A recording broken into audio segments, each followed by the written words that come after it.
ఖానాపూర్ మండలంలోని పాతయల్లపూర్ విలేజ్లో జరుగుతున్న భూభారతి సదస్సుకి అటెండ్ అయిన ఒక రైతు అక్కడ ఉన్న తహసీల్దారు రెవెన్యూ సిబ్బందితోటి ఆర్గ్యుమెంట్ చేస్తూ ఉన్నప్పుడు ఆయన తహసీల్దారు పోలీస్ సిబ్బందికి అక్కడి నుంచి ఆయన పంపించేయమని చెప్పడం జరిగింది.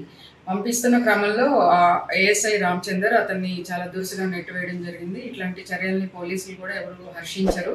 ముఖ్యంగా నిర్మల్ పోలీస్, మీ పోలీస్ అని మేము ఒక క్రమంగా ప్రజలకు దగ్గర అవుతూ ముందుకు వెళ్తున్న క్రమంలో ఇట్లాంటి చర్యలు అసలు నిర్మల్ పోలీసులు ఎట్టి పరిస్థితుల్లోనూ సహించేది లేదు. అలాగే మా జిల్లా ఇన్ఛార్జ్ మినిస్టర్ సీతక్క గారు కూడా ఈ విషయంలో ఆరా తీయడం జరిగింది. మా ఉన్నతాధికారులు కూడా క్రమశిక్షణ చర్యలు తీసుకోమని చెప్పడంతో మేము ఈ ఘటన మీద రిపోర్ట్ తయారు చేసి దీని మీద ఎంక్వైరీ చేసి బాసర రేంజ్ డిఐజీ గారికి ఇది క్రమశిక్షణ చర్యల కోసం సిఫారసు చేయడం జరిగింది. ఈ రామచందర్ ఏఎస్ఐని డిఐజీ సస్పెండ్ చేశారు, విధుల నుంచి తప్పించడం జరిగింది.